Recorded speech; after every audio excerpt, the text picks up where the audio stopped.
Assalamualaikum warahmatullahi wabarakatuh. Di sini Ulun Muhammad Arni 18124494, mata kuliah pemikiran ulama Banjar di bidang fikih. Dosen pembimbing Dr. Mardia Agustina, STHI MPD. Di sini Ulun mau menyampaikan materi tentang pemikiran bidang fikih Haji Muhammad Sarni Alabiyu Al-Banjari. Pemikiran umum dan kecenderungan madhab. Haji Muhammad Sarni dilahirkan pada tahun 1915 di desa Sungai Tabukan Alabiyu.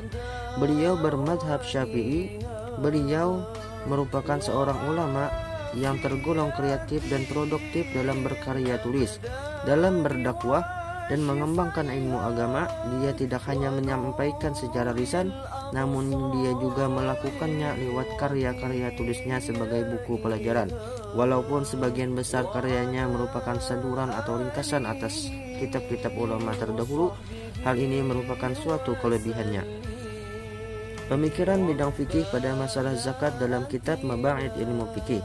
Ada 3 pemikiran penting tentang zakat yang terdapat dalam kitab Maba'id Ilmu Fikih.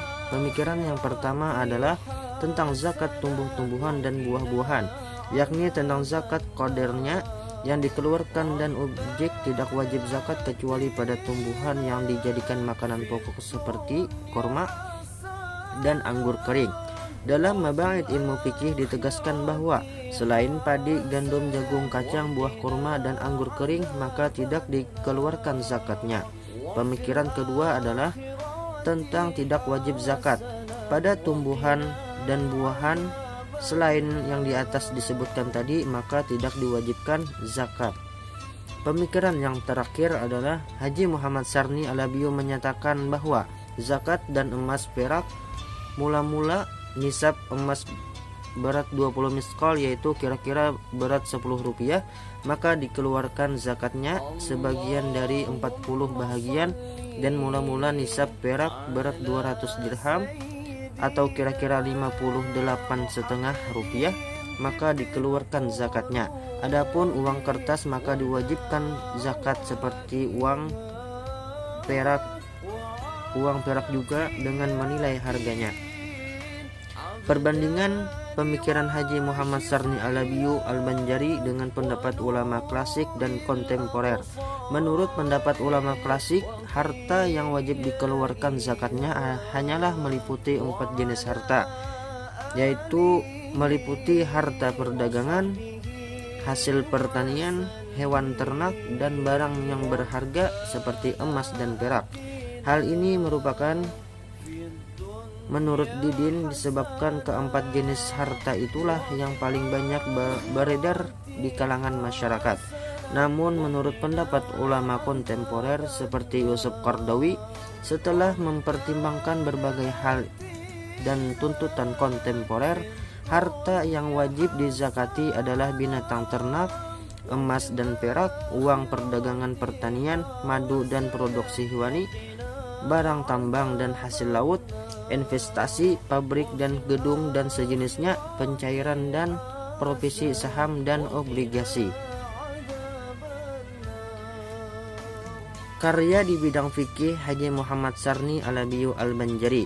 Kitab yang bernama Maba'id Ilmu Fikih yang ditulis dengan bahasa Arab Melayu ada 3 jilid, yaitu jilid yang pertama edisi kedua yang ditulis pada 16 Jumadil Akhir tahun 1373 Hijriah atau 20 Februari 1954 Masehi.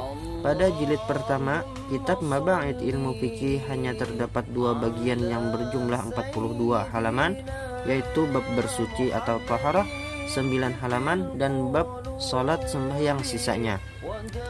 Jilid yang kedua juga merupakan edisi kedua yang ditulis pada 7 Jumadil Akhir 1392 Hijriah atau 18 Juli 1972 Masehi. Pada jilid kedua ini terdapat 4 bagian yang berjumlah 40 halaman, yaitu bab zakat, bab puasa, bab haji, dan bab muamalah. Jilid ketiga merupakan edisi pertama yang ditulis pada 4 Sya'ban 1372 Hijriah atau 18 April 1953 Masehi.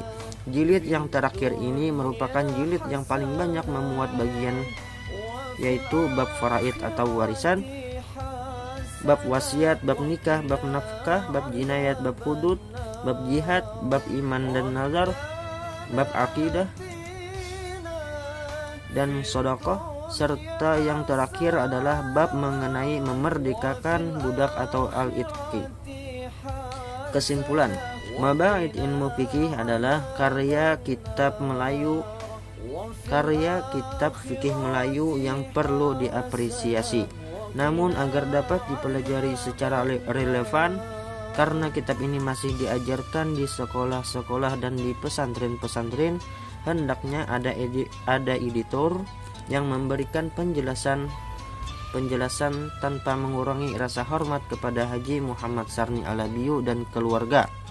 Kepada para guru-guru agama yang mengajarkan kitab itu, bisa sambil menjelaskan hukum zakat kontemporer serta ilmu usul fikih sebagai alat pengambilan hukumnya.